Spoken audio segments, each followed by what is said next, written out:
So welcome back to the Graphfit podcast. Today is a really exciting episode. I think it's episode 9, and I say this at the start of every episode, but I think it's episode 9. We have Louise. Welcome, Louise. Thank you. I think we're actually both quite nervous for this one. I've never been nervous for a podcast before, but Louise is making me nervous. So that's not my fault. I'll go into detail of who Louise is, and she'll explain herself as well. But before we start, led by Sam, and actually for context, you won't be able to see it on the camera, but there's one person in the office when there usually is about 8. So Sam.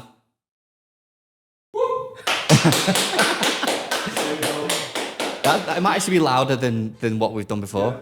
We'll overlay some noises if we. Yeah. All right. So as you can tell, and anyone that's watched the podcast before will know, it's pretty ad hoc, fly on the wall conversation.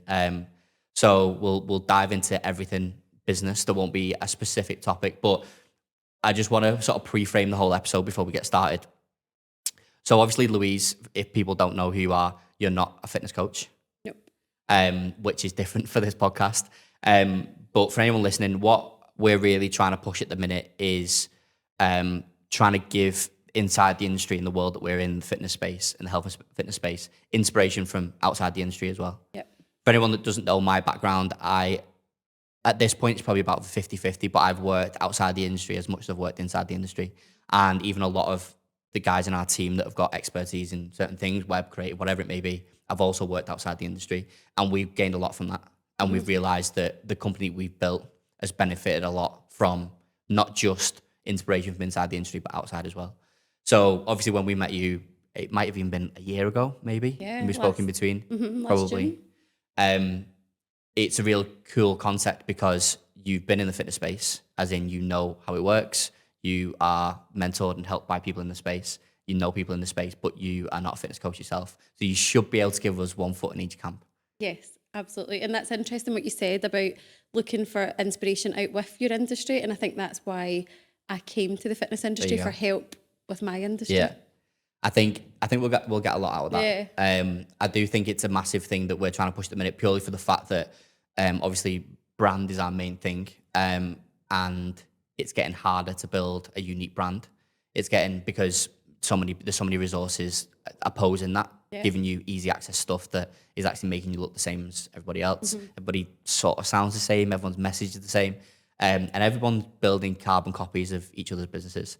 And I fear that, you know, in the near future, further down the line, that these businesses aren't going to exist because there's nothing unique to it. It's not necessarily something that you built out of passion, which I believe is what ourselves have done. We've done it, you've done it. Yep. So I think it's going to be cool. But first of all, give us an insight into who you are, and then we'll go into where you started, where you are now, because I don't think people are going to know who you are. No. So this is a complete blank slate, so you can tell them whatever you want. Okay. So give us the rundown. So yeah, I started off having my own dance school. So that was 14 years ago. Very quickly realised I had to run it like a business, because most dance school owners don't. They run it like a hobby. And it's almost like you wear it like a badge of honour, the fact that you don't make money from your dance school. Yeah. But I was just never in that headspace. So quite quickly, you know, rewind to 2010, I've always looked for inspiration, as you said, from other industries. I've always had business coaches supporting me to grow my dance school. So very quickly built a team, started removing myself, and realised there was more to life. And I had so many more skills, I had loads of knowledge that I wanted to pass on to other people, which has then made me form the brand that is the Dance Business Coach. And now I'm able to help other school owners to not only run their school like a business, but actually make money from it. Yeah. And as well as that, we still got the dance school. I'm also a mum of 3, which is a bit of a juggle at times. Probably the biggest job out of them all. Yeah, definitely is. Going to work is easy in comparison. Yeah. But the last year or so especially, I would say the Dance Business Coach has really just taken off. And I think a lot of that is it's the fact that it's so niche. So we're so specific with who we can help, and it's not a very crowded market. Yeah. I think that's definitely something we're going to unpack more. I think niche, like we were saying off camera when you got here before, we've kind of done the same thing as you. Yeah. It's taken a general service. In your case, I know it really dumbs it down, but business consultancy, business coaching, and applied it to something that you're really passionate about, which the blend of the two should get you a business that should give you a good return, whether that's in fulfillment, money, Yeah. freedom, whatever it is. So we'll dig into that. But because people, and I don't know a lot about you as well, I want you to go back a little bit further than that. Okay. So obviously we're talking about business, and it's if you're anything like me, it's a safe space. Yeah. You find it easy to talk about business. Yeah. So I want you to step outside that a little bit. Okay. And tell us about Louise, not business, Louise. So going back to even before owning a dance school, all that type of stuff, tell us who Louise is. Yeah, Louise is, I'm one of 5 kids, so I'm a middle child, 3 sisters and a brother. So I think growing up in a house that was always very busy, I was quite introverted, in fact, very introverted, so I was always really shy. And I think while I was younger, going to a dance class was always a space that I felt like quite safe in and like I could be myself. But equally in the background, I've always had a real love for business. Like when I was younger, I always remember looking up to people that had businesses, people that had like good things in life that could go loads of holidays, had big houses and stuff. And I always remember thinking to myself, I don't know how, and I don't know when, and I don't know what I'm going to be doing, but I am going to get there one day. So whilst being introverted, I remember always thinking, I don't know how I'm going to be able to do that because I don't have the confidence to get to that point. But I suppose now, having been through all the processes that I've been through, the confidence just builds from there. But I don't know if that really goes deeper into Louise. Yeah, I think it does. I think one thing that you touched on straight away that I think a lot of, because what I want to try and do is I want to take the advice that you can offer and the value that you can offer, and I want to in some way pull it back to how that still relates to the people that are listening to this. Okay. And the fitness industry and business owners, because the fitness industry is stuck in a place where, again, like I said before, people think that you can only be inspired by people in the same space as you. And a lot of fitness people feel isolated, what we've come to learn. And one thing you just touched on there is about the safe space. So when you were growing up, dance was your safe space. Yeah. I can guarantee that all fitness people that are listening to this, watching this, they got the same thing probably out of a gym, or maybe becoming a PT, or even if you just go in the gym, or even if it's yoga, there'll be something related to what they do now that they got that same feedback. Yeah. And I want people to know that there are other people out there that feel the same as them. Yeah. They might not be fitness people, but there are other people out there that have walked a similar path to them and achieved, something similar to what they want to achieve, or maybe even bigger. Yeah, it's interesting to think because, having that safe space, I suppose, encouraged me to create a safe space for kids when I started the dance school. But then just having that drive to always do more, and I suppose like growth being a really big value of mine, the dance school was never enough on its own. Yeah. But I just never knew what else it was going to be. So now I suppose being in that position to help other school owners, it is something I'm so passionate about. I would actually probably use the word obsessed sometimes. Yeah. That there's just days where I just would rather not be doing anything else but working on this because it's helping so many people. Yeah.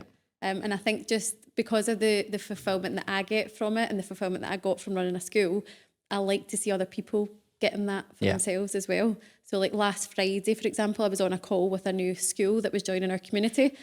And she said to me, are you asking people, do you message people and ask them to send you wins? She said, because I see you sharing stories every single day. Like, are you asking people for these? And I was like, no. I said, they just send me them. I genuinely don't, I don't reach out and say, Callum, what's your win for today? Yeah. They just send me them because they're so probably happy and proud.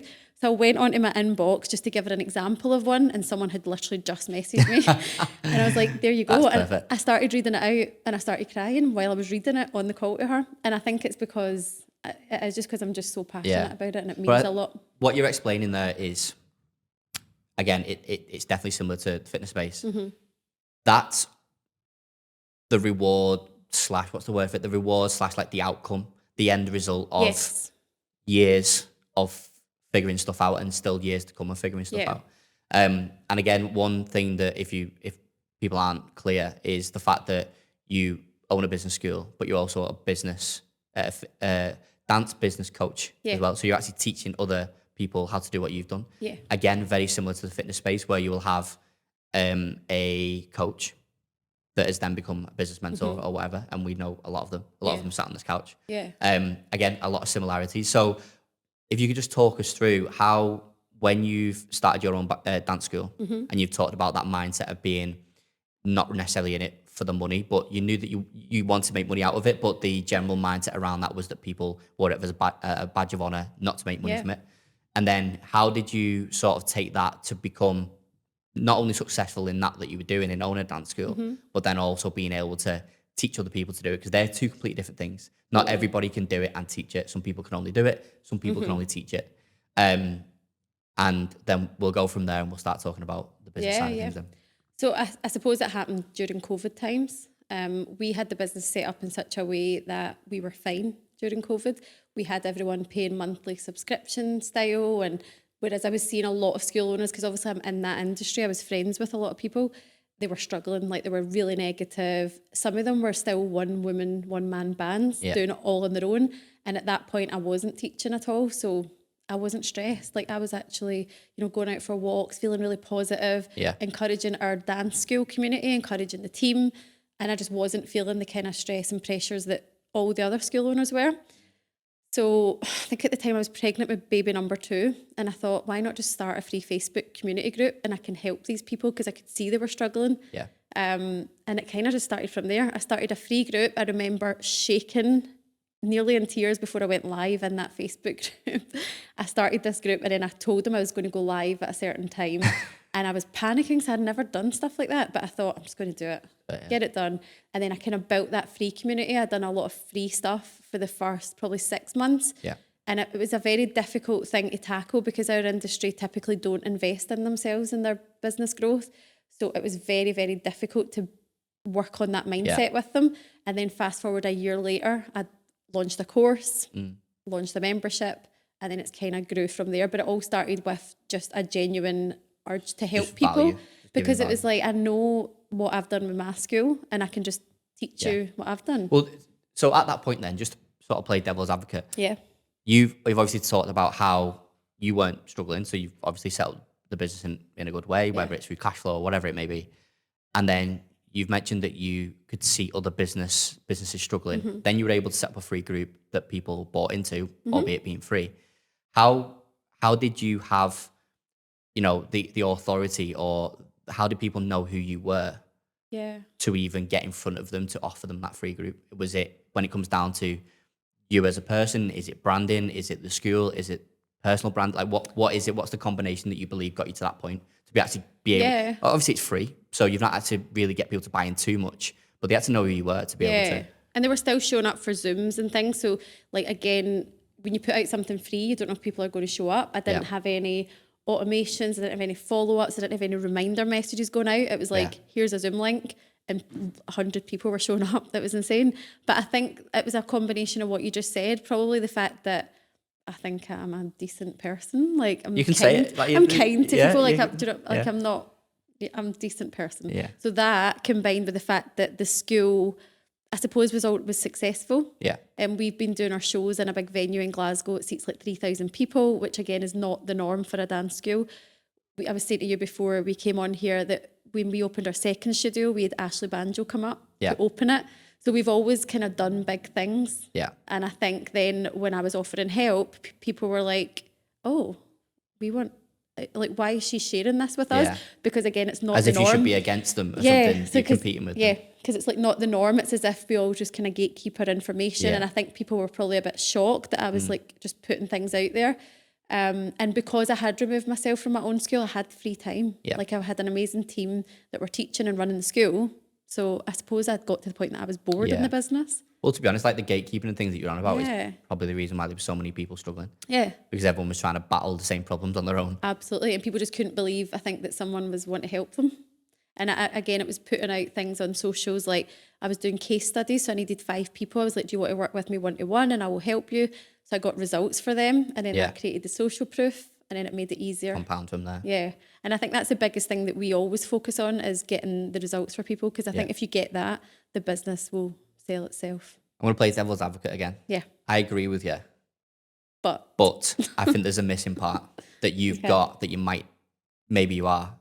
Tell me if I'm wrong. Okay. But you might not be considering because you've got it naturally. So we've had clients that have the results. Okay. They get a ridiculous amount of results, really good results. Like you said, you don't have to ask for them, they just get them. But they don't have They're either not good people. In most Okay. cases, they are good people. They just don't have an out there personality or an aura about them that Okay. makes you naturally approachable. Okay. To me, I mean, I can't even remember how we spoke in the first place, but one of us walked on to the other one. I don't know which one it was. You're an approachable person. Okay. I've seen it on the other side where you're not approachable, but you do get the results and it doesn't work in the same way. Yeah. So there's probably a lot to be said there. Like I mentioned at the start, maybe like personal brand or something. You probably had an indirect personal brand Yes. that was you. Yeah, maybe there is a bit of that, and I think always probably online personal brand. I've always been aware of what I put out. Yeah. In a sense, even just personally, like I would never. I don't like thinking back to social media maybe 10 years ago, I would have never put myself up on stories like steaming and like, do you know, I've just always just, I think you just carry yourself in a certain way. And I think that's why I've loved the business coaching so much, because it's kind of, and I hate using this word because it dismisses the work that goes into it, but it feels effortless sometimes to the point that I'm like, I can't believe this is all working and happening and people are getting results, because it feels like it's just a natural thing. But do you think that plays in your favor though? That approach that you take where it's like, it's not the I am Louise and I am going to help you do this and this, which is kind of the default in the fitness industry. So if somebody was to follow similar path to what you've done, but in the fitness space, the default when they become the mentor or the business coach is I this, I that, I've done this, and that's not the approach you've took. Yeah, and that's just, again, just a natural thing, because I've always very much been like, we're growing together, we're learning together. It's not like I know everything and you must listen to me. It's never that like transparency that. of if we come across a problem that I can't solve, we'll we'll figure it out. Yeah. Like we're always, Caitlin and I, who's with me today from the team, our motto is just always, we'll make it work. Yeah. like whatever it is, we'll make it work. Like you give us a deadline for tomorrow morning. We don't know how we're going to do it, but we'll do it. And I think just always having that kind of approach, and sometimes maybe too laid back at times, where because we just know we'll figure it out. There is a certain element of like self-belief and conviction that you have. I think though, mainly when I think you get a lot from passion. I think a lot of people think that you get self-confidence and conviction from building the business. You do obviously get an element of that, but I think you can only then capitalize on it when you're still passionate about it. If you don't feel fulfilled by the thing that you built, then you're not going to feel fulfilled by helping people build the same thing. Not at all. Unless you're solely driven by money, because you're going to make money out of it. But just one thing that I want to, just before we move on any further, one thing that I want to pull out of everything that you've just said is when you was on about opening the second dance school, and you got Ashley Banjo as an example. That's one example of a big sort of out there thing, something that's slightly outside the box. And that's probably one of many things I would assume that you've done that got you the indirect attention that maybe you might not have even been aware of at the time. But other dance school owners have known of you because you've done these things that maybe they didn't even think was possible. And then all of a sudden, when you've got some value and you are Louise and you've approached them and said, I can help, they've already known who you are. So there's a lesson in there to think outside the box, isn't there? And I think it's always just, I've always been okay with taking risks. Like I'm quite happily take risks when it comes to money and investments and things where most people won't. So even thinking back to what I was saying about our show venue, which for a dance school was massive. It cost like 20 grand upwards. And most dance schools would not go near that with they would just be like, no, it's out of our budget. There's no way we can make it work. Whereas since us doing that, it kind of opens the gates for other people then to use the venue, and it makes it seem possible. And I think everyone's sort of on this incline, aren't they, together? Because you go, well, they can do it. And that's always the way for us when we take risks and we do things, like it's to show people that, well, if we can do it, so can you. Like everything is possible. And I think I've always been okay with taking these sort of risks, and I don't need to know all the answers. Like even with the Ashley Banjo thing, I had booked him and it was like £10,000, which I didn't have because we'd just spent 30 grand on a studio renovation and I had like, there was no other money.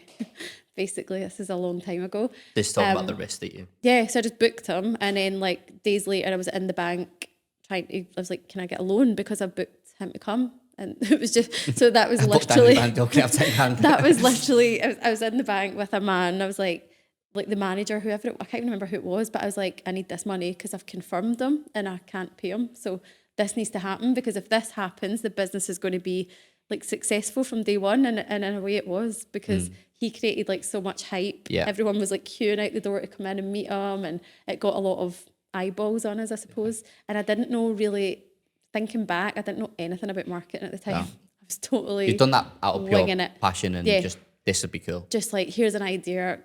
Is it possible? I'll send a message to someone and see if it materializes. And I think that's kind of what I've always I think done. like, if you think about it, I imagine from well, I guess the little bit that I know about you now, a little bit more, that when you look at making that decision now, I know that you're quite, you're inclined to take risks. Yeah.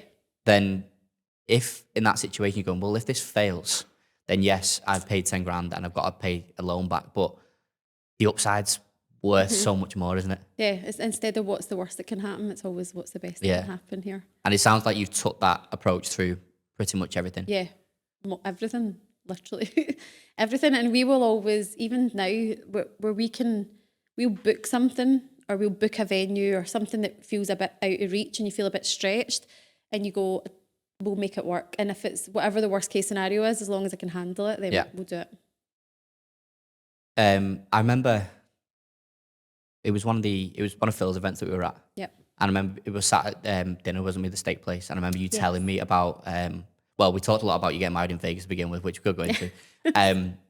Lucy was not into that. I said I was going to go and tell Lucy, she was like not into that idea. But then I just got engaged, literally just got engaged, so maybe it might happen. Well, highly advised. It was the best thing we've ever done. Good. Yeah. We do not regret it at all. But I remember you telling me about you've referred to the event a few times and like 3,000 people and like this huge show. And I was like, what?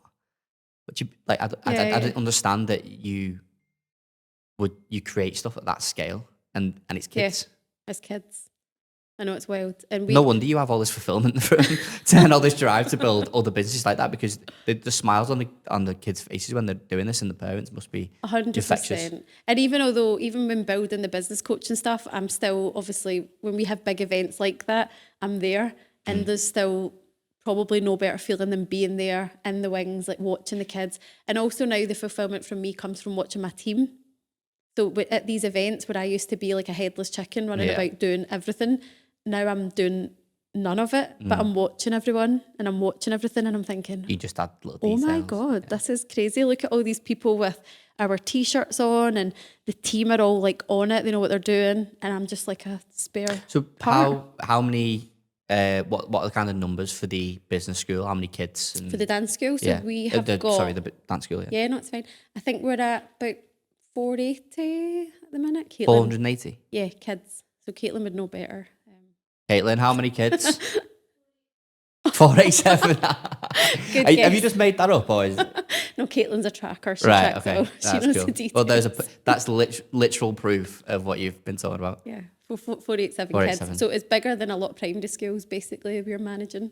Yeah, and you manage to have a team that look after that, the majority. But again, even that's not the norm in the dance industry. So 2 and a bit years ago, Caitlin came on full-time as an employee, which again...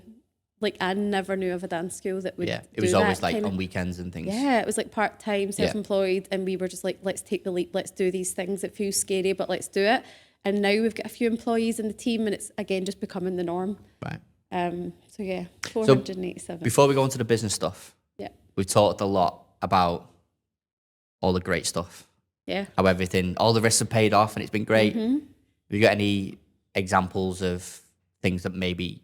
adversities that you've been against that maybe you learned lessons? I'm sure there's always lessons to be learned from them, but is there anything where it didn't quite go to plan and, maybe a lesson you got out of that? Because you've grown pretty rapidly, which is very difficult. As in the business coaching, you've grown rapidly. Maybe it took a longer for the dance school, but... Yeah, I'd say the dance school was a more slow burner. Yeah. But the business coaching, especially in the last year since joining the community that we're in, it has all just like grown rapidly, obviously. And I think the biggest challenge for me, and I was speaking to Caitlin about this on the way down, is that it's just been managing personal life with this fast growth. Because obviously I'm a mum, I've got a 5-year-old, 3-year-old, 1-year-old, got a husband that comes with a lot of responsibilities. And I think that's been the hardest part for me. So the downside is... Because I am so obsessed with this business, but I'm also obsessed with my family. It's like a bit of a... And how do you manage that then?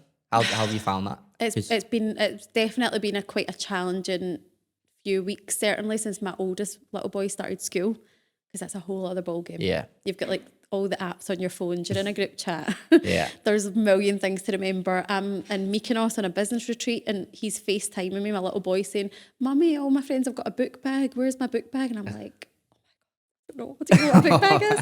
So like just that, I think probably in the last few weeks feeling like, oh my God, I am not winning at mum life. Yeah. Business is great, but that's been the most challenging, I would say. And where would you say you're at? Obviously, a couple of weeks. It's not been a long period of time, but No, how have you? What have you put in place? Any sort of learnings that you put in place to try and deal with that? just more support at home.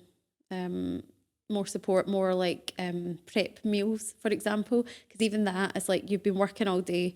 Kids are like, what's for dinner? And I'm like, oh, I don't know. I've not got anything in. So it's just being organised with all of that kind of thing and just getting more support from family members to do pickups and drop-offs and just give myself a wee bit less pressure because I give myself so much pressure to be amazing at all the things.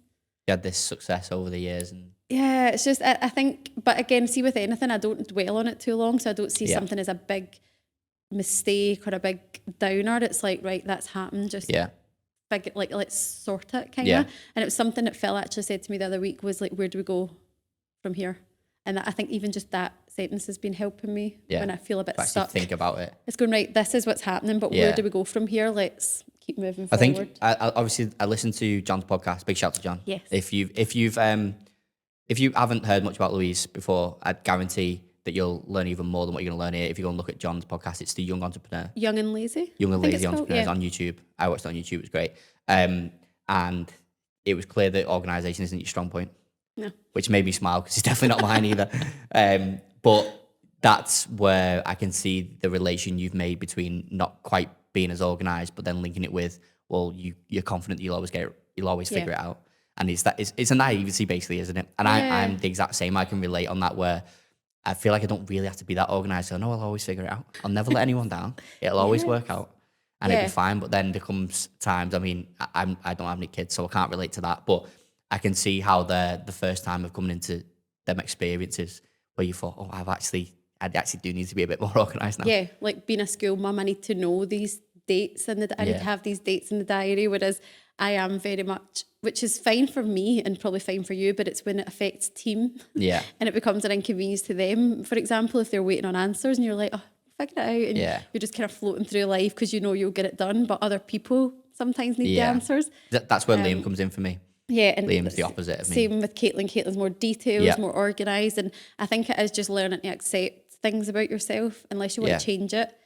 Well, I think there's a certain level of probably self-development and being self-aware about what you're good at and what you're not good at and accepting it. I feel like it'd be like you mentioned Caitlin, I mentioned Liam there. That's just one example of where you can only put them people in place or be aware that you need them people if you're aware of what you're not good at. Exactly. And just admitting, and maybe it might be a case of you've not actually thought about what you're good and what you're not good at, or you are denying the fact that you're not good at something.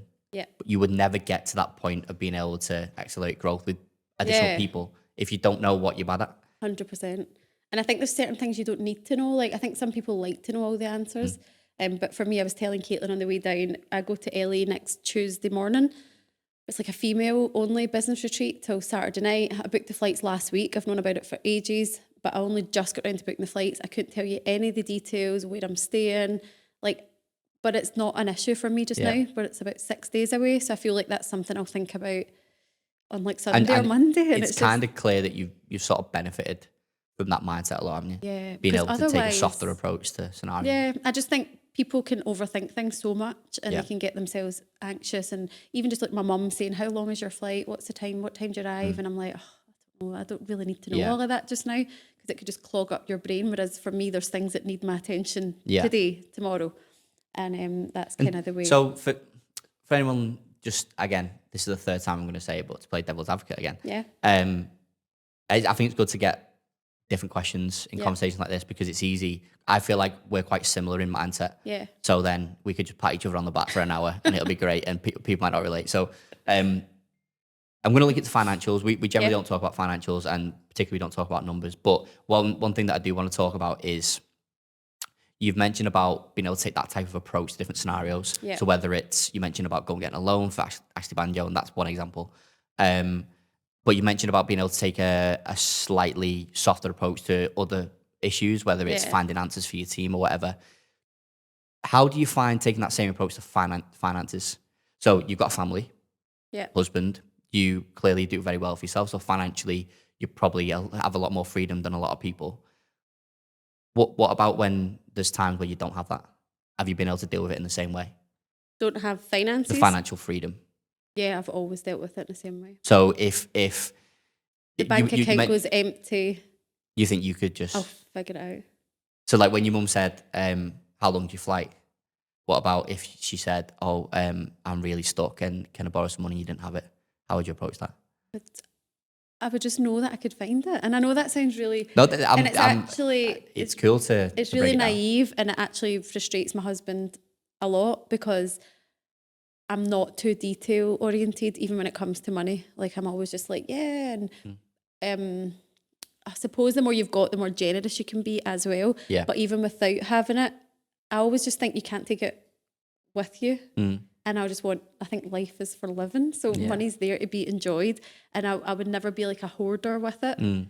But equally, if there was none, I always know I would make it somewhere. Yeah. And it comes down to self-belief again, doesn't it? Yeah, because there's been times since having the business, going into the studio, I needed £15,000 to kind of start that off. And at the time I was with my ex, we had their mortgage savings and I used that for the studio. So like there's been loads of times where I've emptied the bank account and I just know that I'll work. That's kind of what I wanted to drill into, because it's great to talk about all the successes, isn't it? When you're doing great. I mean, let's be honest, we've not even talked about the difference between turnover and profit. Doing X amount per month, that could potentially mean nothing to a lot of people if they're not making any money off the back of it profit wise. But I think there might be, especially people starting out in the fitness industry, where fitness industry is expensive. Yeah. There's a lot of service providers that are fighting for their attention. Yeah. Whether it's people like us, whether it's business mentors, whether it's videographers, all these other things, coachings and all stuff like that. And you don't have the money at the start. So for us saying, oh, well, all the value we had for £1,000 a month sounds great, because we know that outside the industry we could charge £3,000 a month. Yes. But they're making £2,000 or £3,000 a month, full stop. It's a lot of money. So it's almost like losing track of, there are different levels to this game, and there are different stages of the journey that people are at. Yeah, and I think you realise it more. I think your money mindset changes the more you maybe make, because then something that can be £3,000 and you just think, oh, it's not that bad, but to someone else it's a lot maybe. Yeah. But I think I've just always been, whether it's investing in a coach or anything, I've always known that it'll pay off at some point. And I think the biggest thing, a lot of people try and save a lot in their business and they'll be really tight with their money.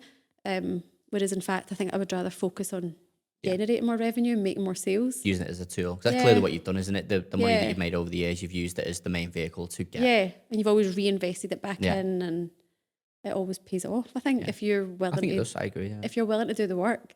But not everyone will agree. There was someone in our inbox the other day that she said their business couldn't pay £100 a month.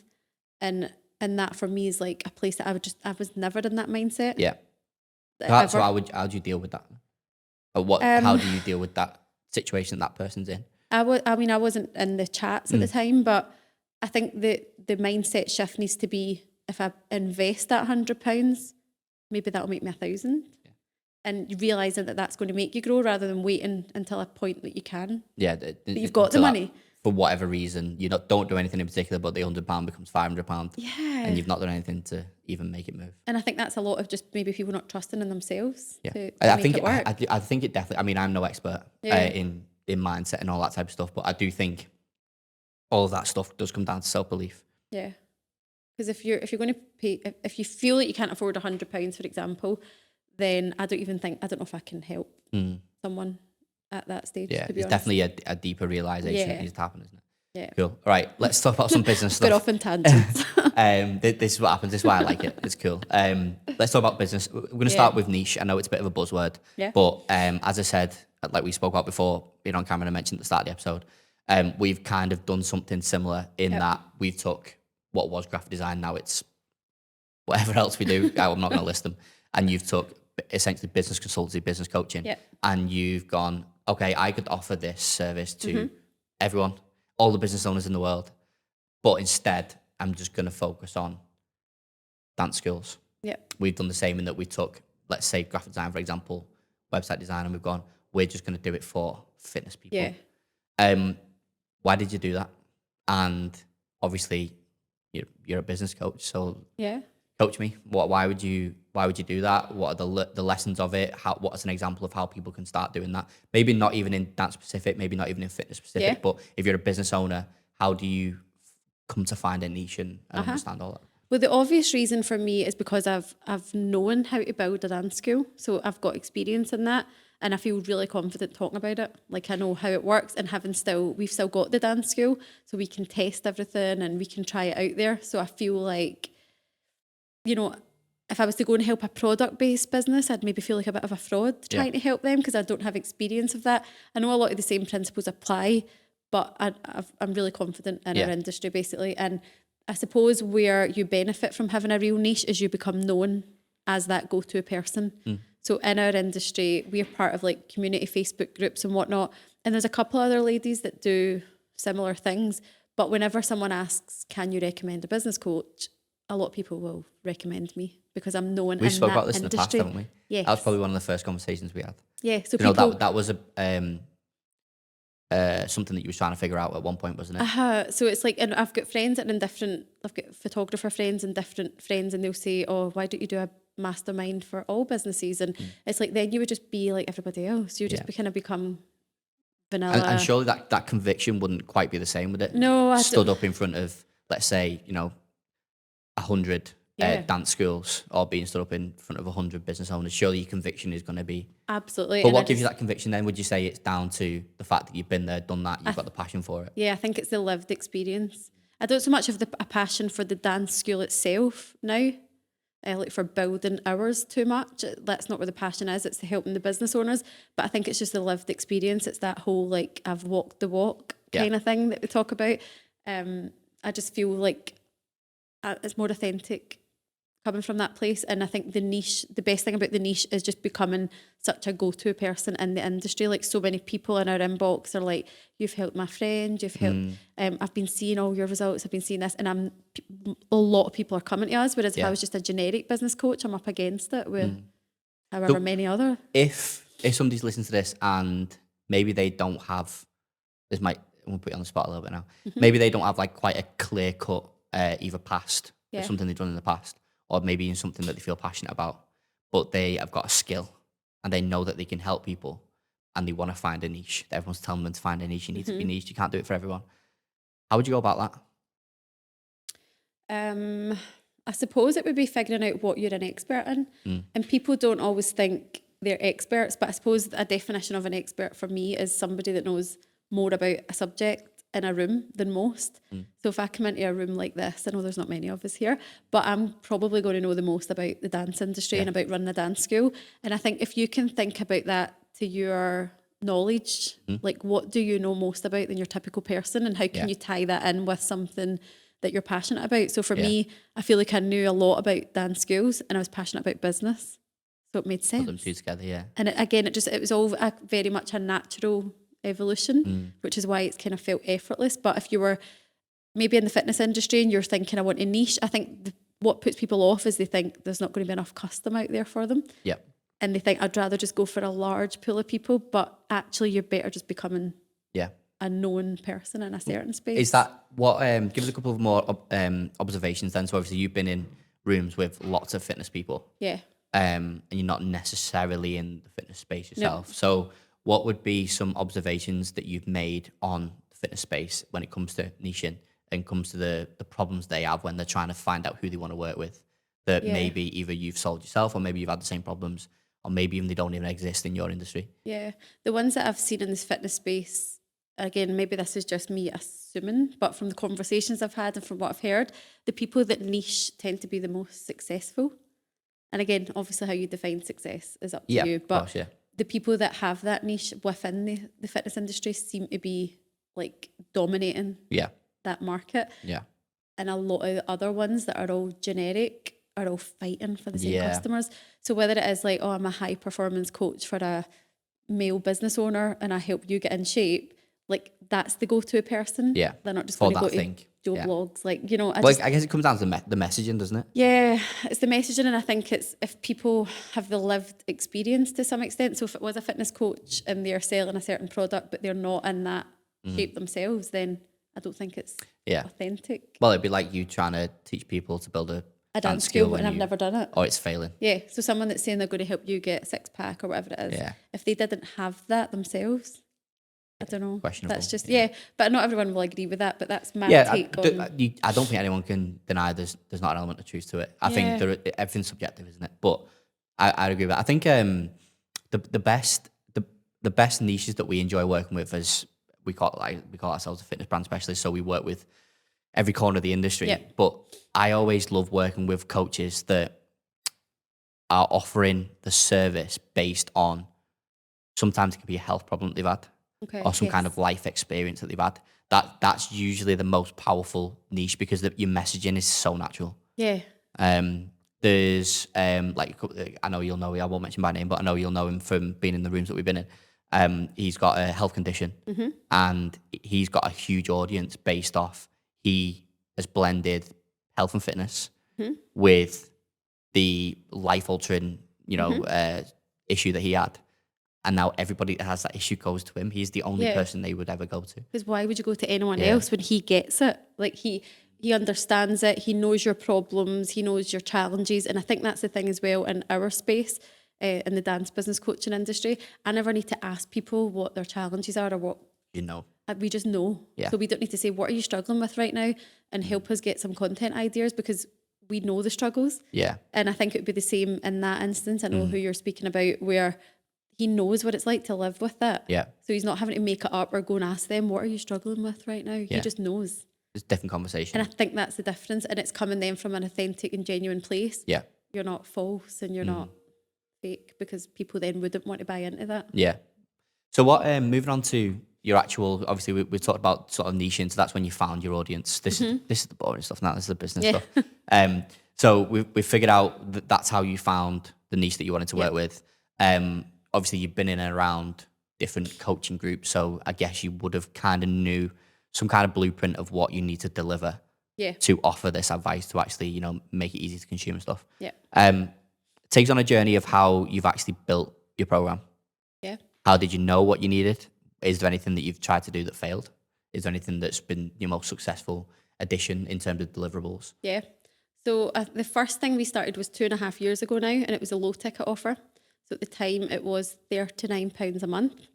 And it was just that was a blank canvas. I just set up like a membership site, and we built out the training sessions as we went. And again, that was all very intuitive based on what we were needing and what I knew other schools were needing. So we just built that as we went. And then I think the biggest game changer has been introducing our own mastermind, and that was in June last year, because it just gets people results faster. Yep. And it's just a much more intense program where they get more access. And so by mastermind, are you talking in person, online? Online. And we'll go on to that, but I know you've done other events. But just to dig into that in a little bit more detail, what is it about masterminds, and whether it's online events, in-person events, that you just said it gets people results faster? Why does it? What do you think? Yeah. So the lower ticket offer, it's called the Dance Business Academy. It's a more, it's like an information hub. So there's no accountability in there. There's no like personalization at all. Whereas the mastermind, you get like your planning call. You go into a community where we do weekly Zoom calls, quite similar to the setup that Phil's got in his community. We do quarterly event days in person and then virtual. So we've got all of that aspect as well. And it's the whole, you always have a plan, you never get stuck.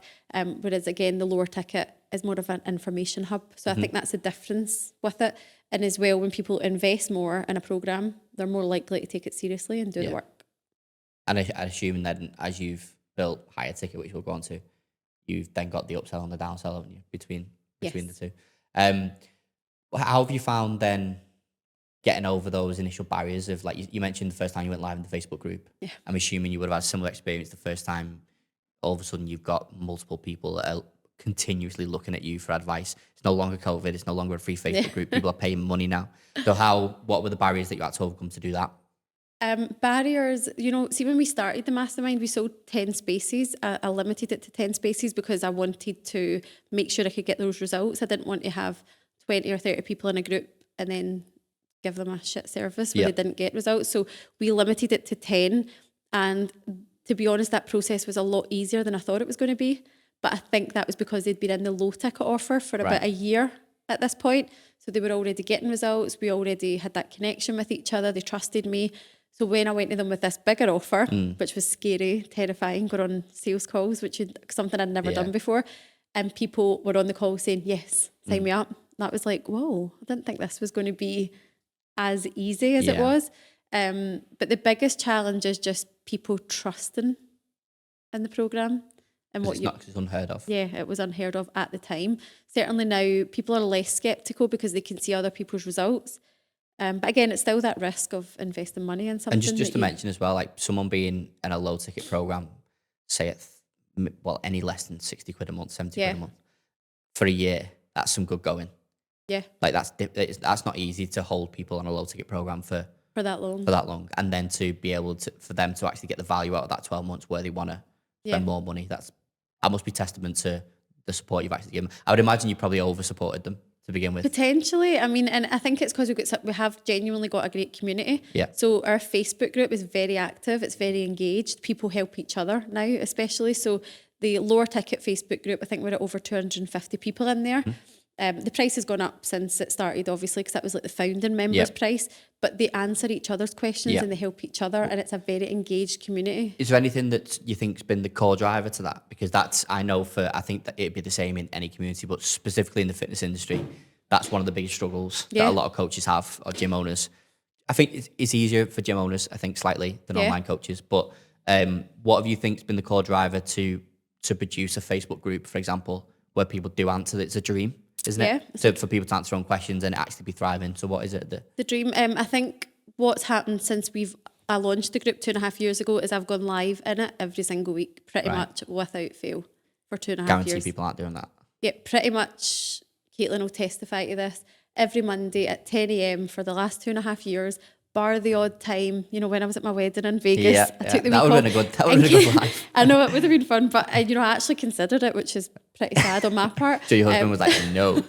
He's like, no, you're taking a week off work. Yeah, but Caitlin actually stepped in that week. So there's obviously the odd week off, but we've got that consistency. We're not flaky. They know that we are there at 10 o'clock. If you say you're going to do it. And they come in and they get the motivation. And it's pretty much, I've done that every week for 2.5 years. So that, I think, drives a lot of the engagement in the group. Yeah. So when I go on live, people will chat to me in the comments. They'll ask questions. I'll talk back.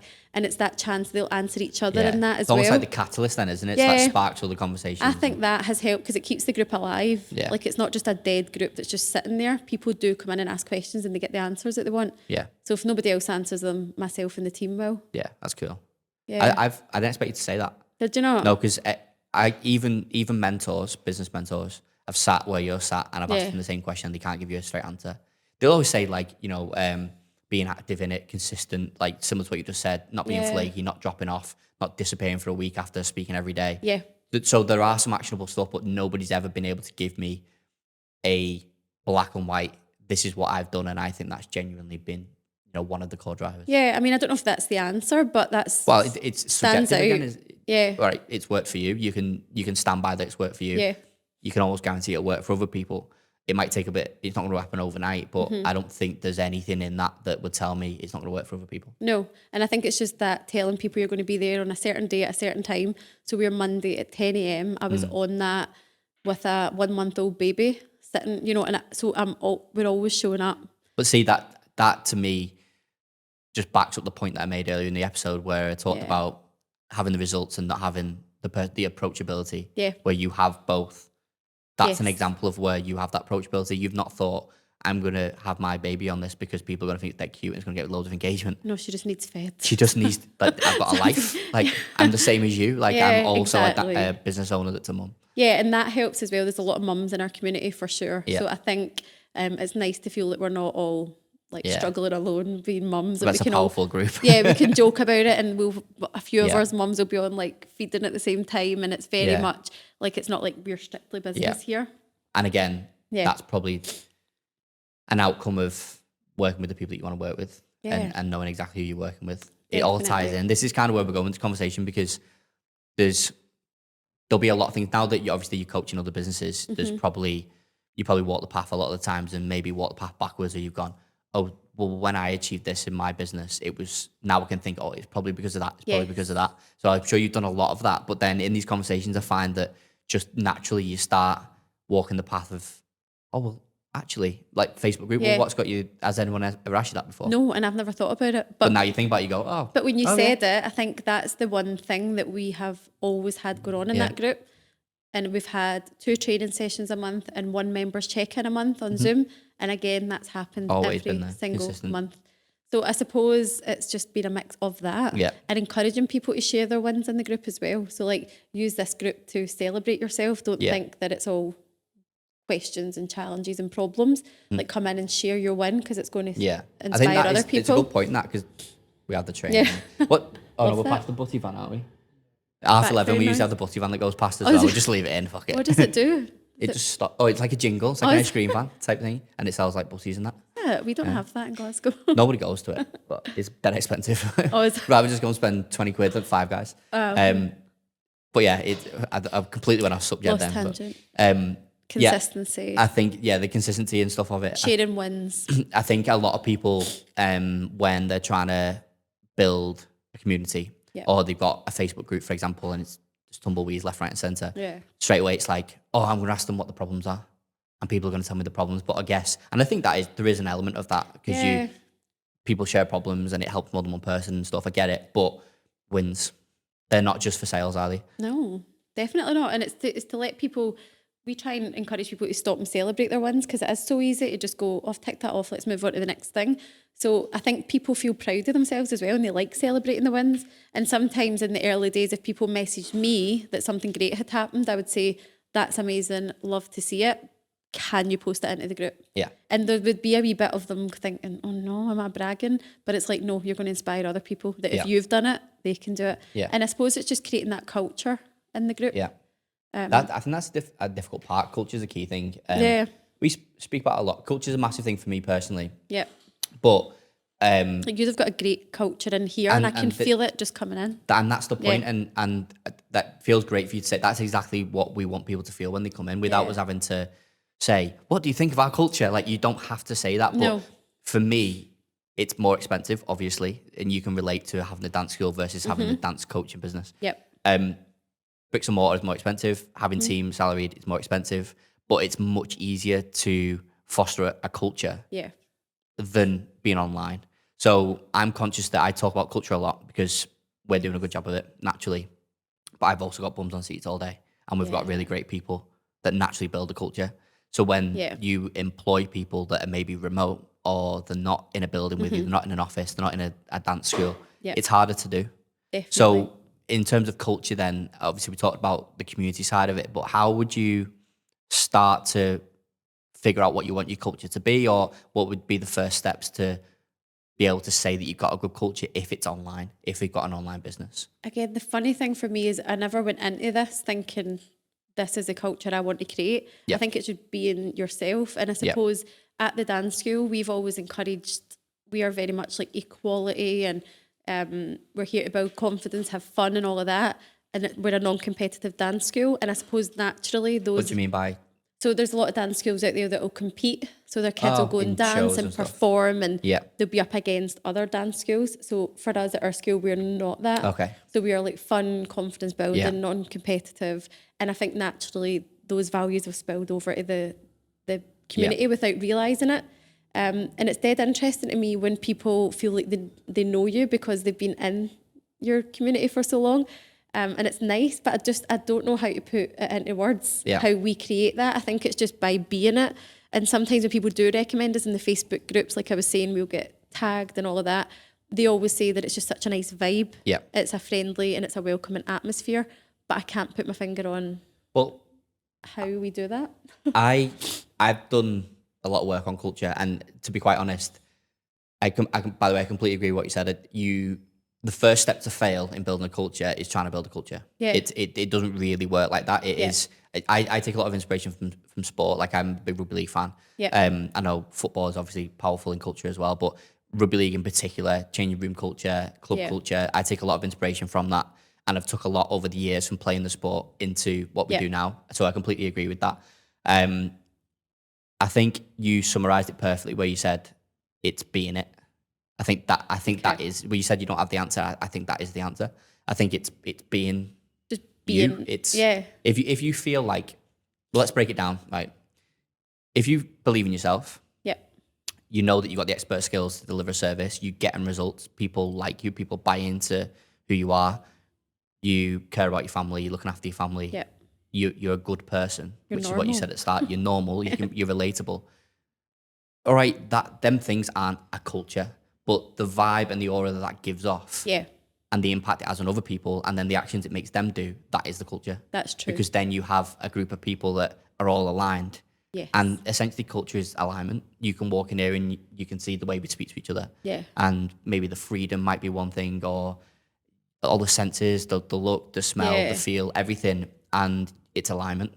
It's absolutely that, and it's people. I know it's a cheesy line, but your vibe attracts your tribe and all of that. But it's just being a certain way will attract certain people. So for me, I definitely don't parade about and say, "Oh, I'm an expert," or by any means. And even when we go to events and when we host events, I'll openly cry. I will like tell people I'm nervous. You're just normal. Yep. So I think it's that as well. It's not trying to be something that you're not. But you're not, yeah. So instead of me standing up, like, because when you said about an event, our biggest event's coming up in November, we're probably going to have 100 people in a room, and that is terrifying. Like to think of me being there up on a stage talking to all these adults that have made an effort to come to Glasgow. I feel like I need an invite to that. Like, I think it'd be quite cool. Come and speak. Yeah. I don't know if I'll be able to speak. But But that just feels like, oh my God, that's stressful. But I'm okay with like admitting that. I don't feel like I need to pretend. It's part of the journey. Yeah, Isn't it? and giving people that permission to feel the same in their business, I think is a good thing. And that's probably what creates a culture, is not being scared to be like goofy or silly, I think just being you. It makes people comfortable, doesn't it? Because Yeah. I think obviously you know your people very well. Yeah. And you know that there are many similarities between you and your people, which again is the benefit of knowing your niche and knowing your audience. So I think when you show, maybe vulnerabilities is a key one, showing your vulnerabilities, you can almost guarantee that they have the same vulnerabilities. 100%. So if you show it, what are they going to do? They're going to show it. It's like you work a lot with kids. You have in the past. It's the similar thing that I don't have kids 100%. personally, but I know that by showing them and walking the path with them, showing emotion, for example, you show that you can show emotion, they're going to be okay with showing emotion. Yeah, rather than telling them it's okay to show emotion, but actually not showing emotion. Yeah. Like, so you need to show them, I suppose, instead of telling them. And I think that's a lot of what happens in our community.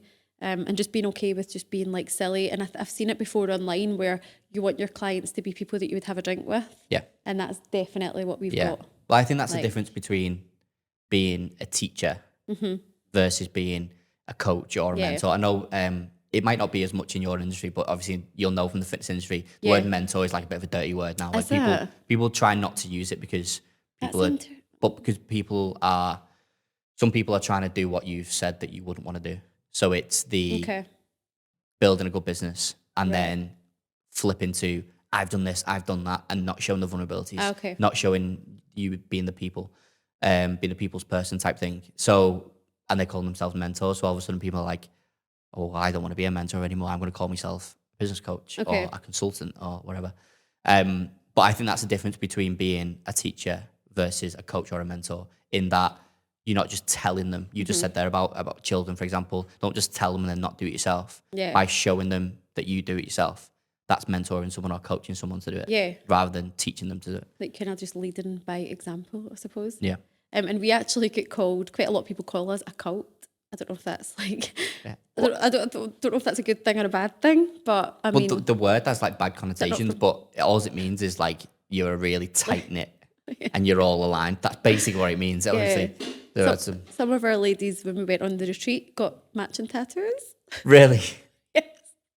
That is a cult. That's a cult, yeah. To the point that we were like, should we get a tattoo artist at our next event and we'll all just get our cult? But again, it's not, I just think cult comes from culture, really. And although it's like a bit of a seedy word. Like, you don't really want to be classed as a cult. It's a nice way that we're all kind Yeah. of... Well, as long as you're not doing anything bad, I'm sure you're all right. We're not. Apart from matching tattoos. After a few Prosecco's, then no, we're all good. Imagine being like, like the stereotypical, like the what is the frat houses? Like the American things with like, imagine like your logo on the front of a house and just like women empowerment. Oh yeah, it's fun though, and even on the retreat, I keep going back to that. Sorry, on the last night Well, we we've were not actually setting talked up. about the retreat. No, So the retreat was not too long ago, a couple of months few ago. weeks ago in Mykonos. Yeah. So we had 17 school owners out there just all working on our business, but making it fun. And on the last night, we went out for a final dinner kind of thing, and we were setting up the tables. All 17 of the schools went away together. We told them all to split up, but they didn't. They stayed together, and they created like this quite funny reel thing. It was like all the dance teachers coming together, which again is not the norm in our industry, and that just blew up on our socials. Everybody loved it, so that is quite cult-like. Yeah. But it was fun. But again, culture. It was fun. Yeah. Going against the grain when building something. What was the tattoo? It was a wee tiny love heart. Oh, okay. So it wasn't like logos or anything like that? No, it wasn't a logo, but it was just Right. like we like a wee love heart here and there. I feel like that is like well, I'm going to say a female thing to do, but me and Liam have got identical tattoos. Have you? Yeah. What are they for? This What's is it this base. Obviously, you won't see it if you're on YouTube. You'll be able to see it. One but more night? That's basically like the drunken holiday part of my arm, where like the palm tree and like I'm probably in the way of that camera. So yeah, me and Liam have got matching tattoos saying one more night because we're known for going somewhere and then cancelling things and staying one more night. So he's got like his juice on his arm and it says one more night above his head. I love so that. it's not a female thing because we've done the exact same thing, but. It's just you're in the moment. Like, Yeah. I think I didn't have enough Prosecco that night for me to go and do it. Yeah. But I think there was like 4 of them, I'm sure, went. Some of them was their first tattoo. Really? Oh my God. Like mums and wives, like, oh my God, I need to go show my husband. It probably got back and the partner's been like, what? One of them what was was just she a wee doing? love heart on her hip, and she's like, oh my God. So yeah, it was fun. It Was good that a fun. girls' holiday or was it a business? It was like a girls' holiday, but make it business. Yeah. But no drama, no. Well, I think it being a retreat rather than a mastermind, that's the difference, I think. Yeah, it was really fun. Yeah. And then you've got your mastermind coming up, so tell us a little bit about that. So we've got an event day in Glasgow where we're doing 2-day events now, where we'll have people from lower ticket and higher ticket coming in, and again, just very similar setup to the events we go to. There'll be lots of different sessions on there. There'll be panels. There'll be guests. Hint, hint. And that's the Liam, get the invoice ready. The 6th and 7th of November. Oh, cool. That's coming And what was I going to say then? So that- Sorry, have you modelled that based on your experience? Is there anything about a mastermind for your audience that you think needs to be different in the fitness space, or is it very similar? A lot of people who've listened to watch this are guaranteed been to at least one event, so we know what they look like. It's very similar in setup. Yeah. The last one we had though, we did have entertainment, which I don't think happens at the fitness entertainment? ones. Yeah, so we had like singing waiters. They were pretending they were putting our food down to us, but they actually broke into like song and dance. Yes, that's definitely different, isn't So it? it's like, But I mean, I guess in your space, like entertainment, performance. So it's like sense. that's business is mostly masculine energy, but then we like to bring in the wee feminine touches. And we'll do things like we'll give branded goodies and branded biscuits and stuff. We'll add our wee feminine touches in. But apart from that, it's very similar format. They come away with like new perspectives, new connections, and all of that. And what about from a business perspective, a new business perspective? We was obviously talking about this off camera, wasn't we? We was on about how a lot of the time, especially when you start, I mean, we've never done an event personally, but I know from events that we've been to, you don't necessarily aim to make money out of events, especially to begin with. You might do in the future, but especially to begin with. But there are obviously indirect results or positives of running an event where it might be current upsells for your clients, or maybe it just drums up that much hype on socials that you get new interest. So how have you seen that progress from doing events and retreats and stuff? Yeah, so my first event, we had a retreat in Scotland, so it didn't really count because it was in Scotland. It would be for me. And it was in January. It was like nearly 2 years ago now. Freezing. Yeah. So coming up 2 years ago in January coming. And to be fair, it was a successful event, and I've got a mindset coach friend who came, and we broke like arrows with our throat and all of that. And then even on the last event, I had everyone walking on glass. Like we always like to do random. I think I've seen a picture of that. Yeah, we like to do random stuff. So apart from that event, the first mastermind event was 10 people at my house. Fast forward to November coming, will be like 100 people. Yeah. So Well, it has gradually to be snowballed. honest, sorry to interrupt, but when you said about the 100 people, I went back even further when you said you were nervous about going live in the Facebook group all them years ago, and then you're going to be stood on stage in front of 100 people. Still nervous. But again, they're in the room. You've got no option but to stand Yeah. up. Oh, I think it's cool. And yeah, it'll probably be a mic and stuff this time, but it started so intimate. Yeah. And now it's just getting bigger and bigger. And more people are just flying from all over to come and join us, which again is quite a pressure. It make it amazing. But from the first one, 10 people at my house to 100 people, it gradually, every event we've held gets bigger. Yeah. So I think that's a combination of delivering value plus the hype on socials. Yeah. And just all of it. People kind of want to see, they're curious then. Yeah. They want to see what it's about. And it's not about making money because it's included in their mastermind. But it's good to bring people together. Yeah. It's exciting online, but it's nicer to get the connections and people go out for dinner and they, it's all the indirect stuff, isn't it? That it just, I guess it takes, it's a version of nurturing, isn't it? We were talking about nurturing before, weren't we, in automations? Yeah. We're going to get you set up with some proper automations. Stop us winging it. Yeah, but I think it's a version of nurturing in real life, isn't it? It's I think over time after an event, you'll start seeing little actions and side effects of what that event caused, whether it's connections that are made or money that's made or mindset shifts or whatever it may be. And it can also just be people like leveling up to the next membership. So this is our first 2-day event. We've got our lower ticket the first day, but within that lower ticket, we'll have our mastermind people there. Yeah. So, so then you can upsell tables and we'll be able to talk about their successes, which then again makes it easier. You're aiming to inspire people, aren't you? And we've got some of our people speaking at it, sharing their sort of before and afters, if you like. That's cool. Not physically, but talking through it. The transformation of what they've been able to achieve. Yeah, and a lot of them, it isn't just about the business stuff, it's the confidence as well. And some of the indirect things is like, oh, I feel like I dress better now, or I'm a better wife, or I'm this, or I'm that. It's things that you don't even, that aren't like actually tangible, but it's still a result. Think there's such a difference in, you mentioned Laura, we had Laura Lamb on, she's a good client of ours, and she talks a lot about female empowerment. She's a female-only business, similar to you, I think. Yeah. Female-only.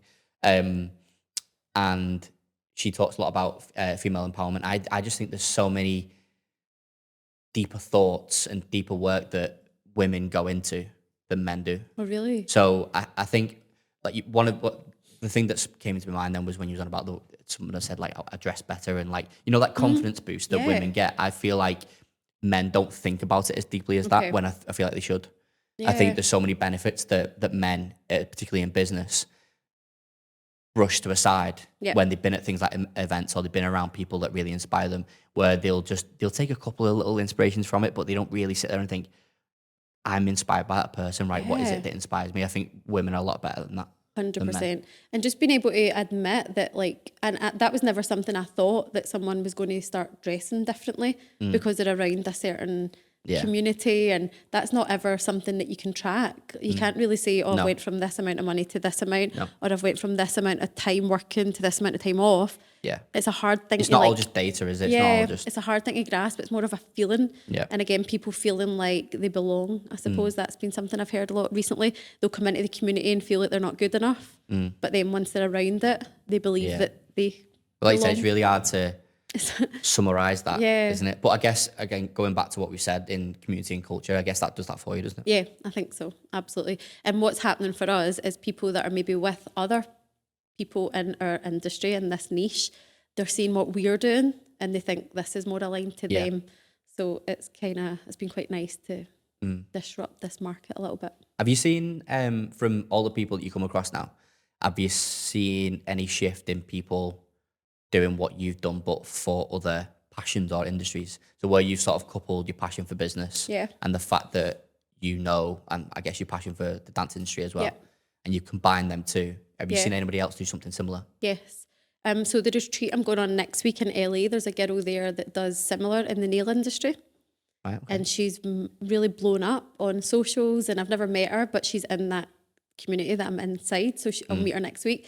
But it's the same thing. She's disrupted that industry. She started off as a nail tech, and now she teaches people how to run their nail Well, that's an example business. Of how you can literally, anybody, and that's why I like getting inspiration from outside the industry, because anybody could listen to what you just said and go, oh, I like this and I'm really good at this. Oh, surely there's other people like that. Yeah. She's combined the two, and she's actually in Dubai right now for one of her retreats. Again, bringing nail techs all over together just to feel like part of something. Yeah, but they'll look good nails, isn't they? Yours reminded me, I seen matching trainers. And I got mine done. But yeah, I think the thing with that is, as well, she's got a massive following, that girl. She's like over a massive to me, over 100,000, whereas I've only got like 4,500 or whatever. But sometimes that used to dishearten me as well, which I'm sure it does for a lot of your people if they don't have a big following. Yep. But it's reminding yourself that the engagement is more important than a big following. Definitely, and profit. And profit. We probably got more engagement and probably made more profit, obviously because you invest in the business and stuff and you go through cycles. But as it stands now, we probably had more engagement and more profit when we had probably half the followers. Really? And we were like 5,500 or something. Okay. So when we were like 2,500 maybe, we probably making more profit. We didn't have, obviously the business has grown a lot since then, and you go through cycles of investment and then you pull back and it's push and pull. But that's just an example of how the numbers don't really matter. Of course, you can monetize big audiences. You can. We see it all over the place. We were talking about another one of our clients before, wasn't we? Who's done exactly that. She's built an audience and then she's monetized it. But again, there are a lot of mistakes you can make in that, where all of a sudden even a million followers these days doesn't make you any money. No. Especially if it's a million of people that are not they're just following you because you're funny or sarcastic, like whatever it is, I don't know. Yeah. But it's hard then to convert. Yeah. Whereas most of our following is people that we want to sell to. Most of them, not all of them. Which is good. It's just interesting because I think the misconception is you need a big following to have a decent sized business. Bigger followers, like in our case, like I mentioned there, like an example of us having double the followers, but not, I mean, the business is double the size or anything like that. But I think it just gives you data. I think if you're interested in finer detail and understanding, behaviors and what people are doing, especially if you're changing, slightly niching down or whatever it may be, or you're trying to really sort of refine your audience. We found that the more people that we have in front of us, the more we can find out about people. Which means it'll change decisions that you make and content you post. So. Which is good from a data perspective, I suppose. I'm not as detailed as that, but I've been doing a lot of testing with the messaging lately to see what lands with people. Like certain things that you'll say will make different people pop up that have never engaged with your content before. I find that really fascinating lately. I've actually been doing the exact same have thing you? as that. And it came from like where you said you've been able to, you've got a great team, so you've been able to focus on the marketing basically and the sort of, the cherry on the cake isn't it? It's been able to see from like afar or to look from like a bird's eye view and be able to like jump into that and go, okay, well maybe try this and try things on the fly, which you can't do if you're hands on every day. 100%. And I've been able to do the same thing, and particularly in messaging, we've never really done messaging at all. And then you get to a point where you really want to be maybe a bit more aggressive. We're in a phase now where we want to become a more aggressive business because we feel like we're leaving too much on the table from being too soft basically, and allowing people just to come to us, which has always worked for us. We're going to try and now see what works if we go to them. So and to do that, you've got to... What does aggressive mean to you then in the business? Because I've used that word recently in the team. Okay. So aggressive to me in our terms would be to get a hold of something and don't let somebody else or other factors control the outcome. Okay. So in this particular situation, it's not resting on the fact that we've grown month on month for the past 5 years because people have come to us, and then flipped on his head and gone, well, if we've done that, then if we take control of that situation and we go and find people as well as people coming to us, what's the result then? Okay. That's what I mean by aggressive. Yeah. No, that's interesting because I've been using the same word recently where we're wanting to grow aggressively in the next 2 years because you want the biggest share of the market. The market, I guess. I think in your space as well, like, well, to be honest, it's been the exact same with us again. I think there's a lot of crossover between the two. Like it's not necessarily, you're not necessarily on a countdown because I think if you stick to your vision, you're always going to come out on top in one way or another, however you measure that. But to get the lion's share of the market, you can eventually still get it, but you're going to have to fight it from other people. Whereas at the minute, it's kind of unclaimed. That blue ocean thing. Whereas if other people have claimed it, it's a bit more of a battle, and then it probably costs you a little bit more money to market because you're trying to acquire them from other people. That's the longer game. 100%. But yeah, I would probably agree with what you said. We're on probably quite a similar journey, I would say. It's interesting because I think it's going to people is what's working for us right now as well. Like just putting yourself out there. And for us, even last week, testing 3 posts a day for 7 days. Yeah. I mean, it was a slog to get all of that out, but it does just test the messaging and it gets people putting their hand up when something else that you said maybe didn't land, and then you just tweak something that you say and you go, wow, that makes everybody like inboxes just with a certain thing that you're saying. It's dead interesting. There's a sort of sprinkle, like a touch that a founder can put on things like messaging and positioning and approach to certain scenarios that other people can't. I think there becomes a time, I don't know if you've ever experienced this, but there came a time with me in our business, because obviously Liam, honestly, I don't like blowing smoke up his ass, but he does a very good job of running the day-to-day business. Much more academic than I am, much more intelligent than I am. Data, loves data. I don't. I like the fancy stuff. I just put the cherry on the cake at the end. When you take a step back, you almost go, am I useless? Like, your team's so good. I don't know if you've ever experienced this, but I got to a point where I was like, the team's so good. Like, I started because I was the designer, I was the web designer, I was the one that was good at tech, and I was this, and I was Callum, and people literally used to call me Mr. Graphfit. Like, it sounds cringy, but like I was Graphfit, and that was it. And then you have all these great people that in some cases are a lot younger than you as well. You start going, he's going to do this without me. What we're going to do now? But then I feel like you then find your feet as in the founder role, where you realize the new stuff that you've not been able to do. That you can now do, that probably only you can do as effective as it needs to be done. And I think messaging, the point that I was making was on messaging. I think the decisions and the changes you can make in messaging, nobody else can probably do. And that's where a lot of people rely on Chat GPT and stuff, which again, there's probably a place for that. But I just could never use that for my own. I want to get my own words out and be genuine and authentic with that, I suppose. But that's what happened to me within the dance school. I removed myself so much that I was pretty redundant. And that's when I get bored, and that's when something else materialises. And so, that's entrepreneurial spirit. I think you're either going to be burnt out or else you're bored, and you just kind of fluctuate between both. Certainly that's my experience.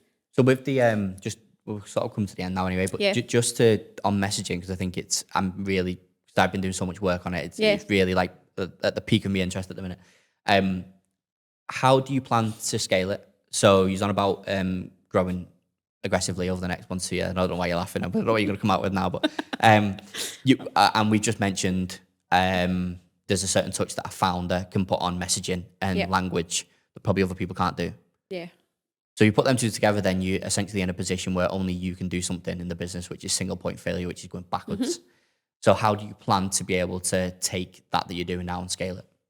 I suppose I don't have the reason I laughed is because everything has been really intuitive with how it's grown. It's never been like a big plan, if that makes sense. So most recently, Caitlin and the team has come on and took over the majority of our sales calls. But very quickly, we're realising that she's getting to capacity. So it's like, right, we need someone else to do that as well. And then the buck was stopping at me when it was coming to the planning calls and the sort of one-to-one onboarding aspect. So I think the next part would be to keep building out the team so that it's not all me. And actually, the other thing that we're putting in place, there's an event in November where the dance business coach is going, but I'm not going. So it's just a few of the team. And that's a bit of a, oh God, that's going to be weird for me. I'm going to be at home with the kids watching this. But I don't want it to be that everything is reliant on me. Because I think that's definitely a point where I'll just get bored of it, I'll get burnt out, and it's just not sustainable. And I think for everyone to get results, it needs to be reliant on a team and not just me. And the recent change we've made is we brought on a school success coach as well. So the team is naturally growing, I guess. That is part of it, and it's just figuring it out as we go. I think especially if you come back to the core values that we spoke about, and you talked about family, and it's not like you've got one kid, you've got 3. Like, and dependent at those ages as well. I can imagine, I can't relate to it, but I can imagine it being hectic. It is hectic. There's no point in building something that is reliant on you because, like you said, it's not going to be sustainable, is it? It's just not, because like last week, my wee boy was off school sick, and there's all these mum sort of stuff that pop up, and obviously that is my priority. But I think the opportunity's here now. So yes, I could wait till the kids are 12, 10, 8, but the opportunity's gone. So it's like, it's here, it's now, either go for it or I don't. And I'm choosing to go for it, but I want to do it in a way that is sustainable. And there's times when I'm away from my family, but there's times when I need to not be away. So that's we're testing that where Figuring it we're out. we're trying to put team out there more, so it's not all heavily reliant on me. But I really do enjoy the messaging side of Yeah. things, and I'm finding recently when I'm putting out personal posts, the engagement's through the roof Yeah. on that. So when I'm saying things like school mum life is kicking my ass right now, for example, people are like, oh my God, I get it. Like, I think you know, that's where I think So- that's where you know you're going in the right direction. you think? I think so, because when you build in what I would simply class as a logo brand, like the dance business coach, obviously people know you, Yeah. just like people know Graphfit and they know me and they know Liam. It's really difficult to get the benefits of being a person when you're promoting a logo. And on YouTube, by the way, if you're not watching on YouTube, I'm doing air quotes, a logo, because there's much more to it, but that's the face. It's either your face or it's a logo. It's really difficult then to bring yourself back into it. And I feel like, just from my own experience, that when you have put so much time into building a brand and you neglected personal brand, Yeah. because you piled it all into behind the scenes, and then when you start getting feedback for you personally, like you just said, you put a story on and people react to it even more because it's like, it's Louise. Yeah. I feel like that's you going in the right direction, because I think people are buying into you. You've done the hardest thing of building a faceless brand that people are bought into. It's easier for people to buy into you. Yeah. So the fact that you've got both side by side is quite a powerful. Yeah. And I think it is just a test now going forward, if we can go to events and make an impact and build our customer base from that without me being there. Yeah. Because I have always been at the events.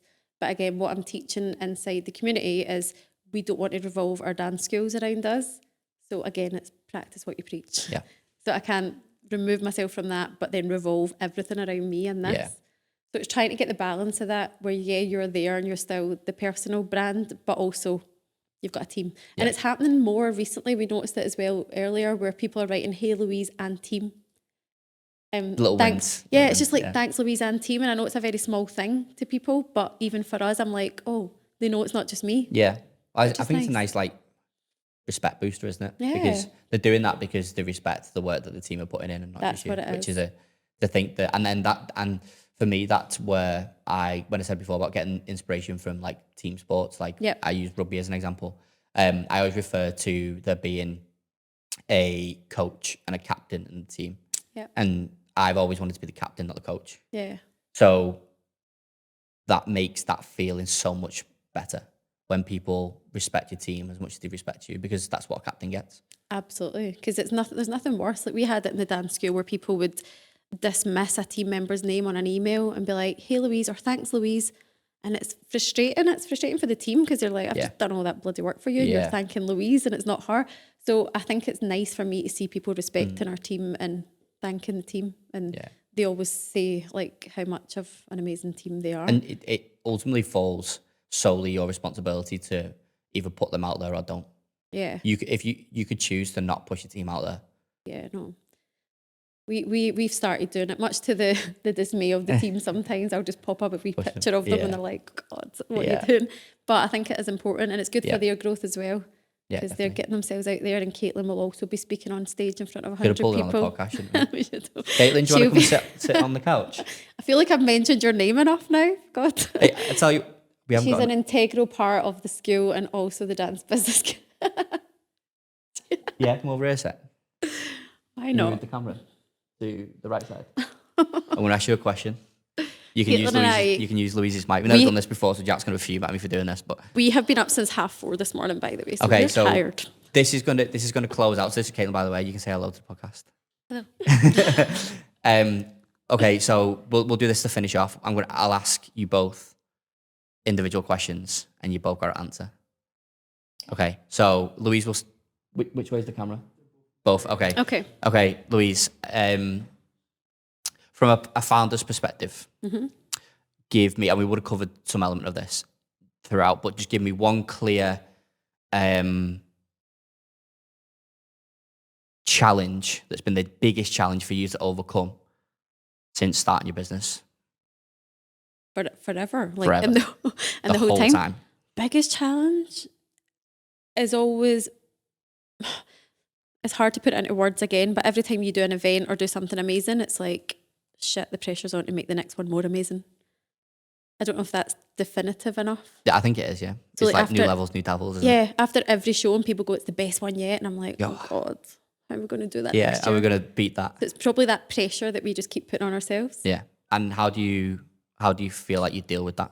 Because you feel like you, obviously, I'm sure there's different levels to Louise in real life than we're not seeing right now. Yeah. But it seems like you deal with challenges pretty well. So how have you found dealing with that challenge? Just having an amazing team, and I suppose I'll lean on Caitlin and the girls a lot to be like, how are we going to make this work? Yeah. And I suppose just always investing in not only my own growth, but the team's growth and giving them what they need to help get to that next level. And sometimes it is pushing them out their comfort zone before they feel ready. Okay. Caitlin's turn now. So we'll kind of stick with a similar theme, and this is going to close. This is a big responsibility because it's going to close the podcast.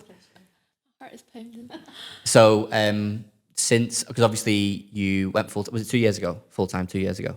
Did you say 2 years ago? you the full story from when she actually started though. Go on then. Let's start with that. As a student. I was 14 when I started with Louise, so a good while ago now. And then Were you getting paid? I was a dance Slave labour. Oh, Yeah. so she was your Yeah. teacher. Louise was my dance teacher. Louise was my dance teacher way back when, 13 years ago, so a good while. And then as soon as I turned 16, I was battering the door down to come and do more and assist at classes and do all that.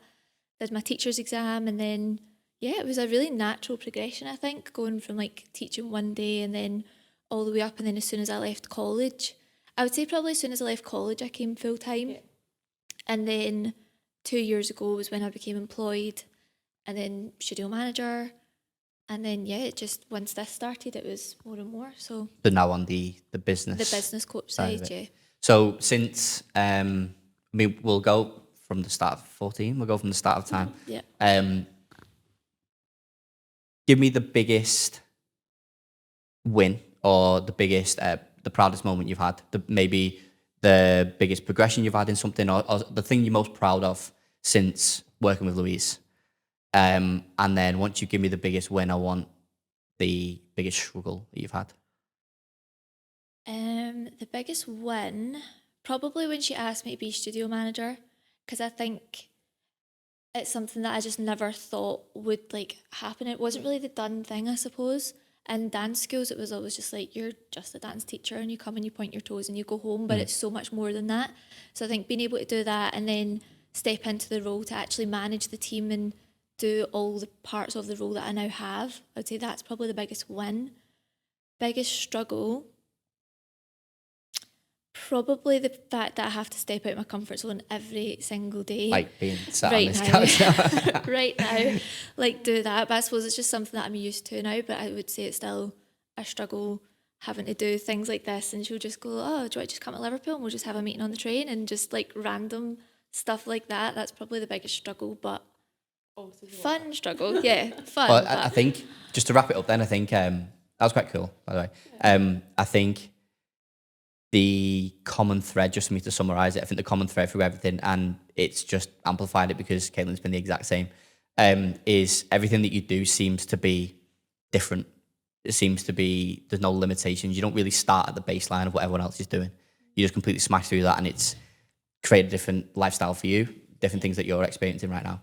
And then everything that you've done just seems to be, you just have no regard for what other people are doing. You just go, fuck it, I'm just going to... and we'll just make it work. We'll just make it work. We need to get a matching tattoo. We'll make it work. We actually say that on a daily basis, don't we? We'll just get it tattooed. We could sort that out, why would we?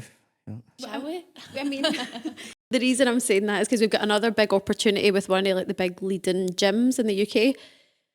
Random opportunity again. I just emailed the CEO of this company saying, why don't we do this? And then it grows arms and legs. So then I'm like, Caitlin, help me. How are we going to do this? And we always just say, we'll make it work. Yeah.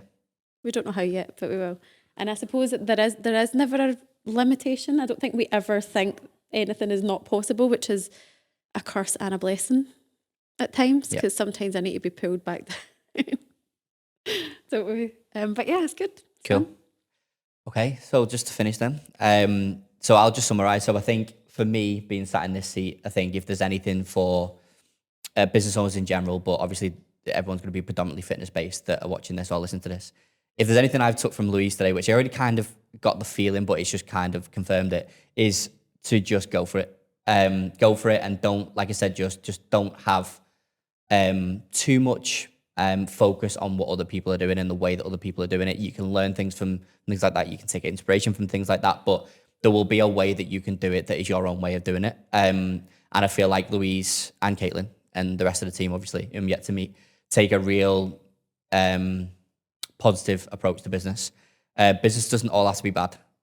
We quite commonly, myself and Liam, go into the struggles of business and the things that we're struggling with because we're quite transparent on things like that. But with every struggle, there's always a positive side of it. There's always a solution that comes of it, which creates opportunity or fulfillment or whatever it may be. So I feel like I would genuinely take a better approach to situations after having Louise on as a guest. So thanks for listening.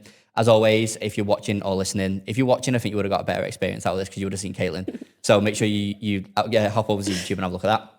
And make sure you subscribe and like and all that stuff. And if you have any feedback and if you want more guests that are outside of the fitness space, like Louise, then please just let us know and we'll see you next time.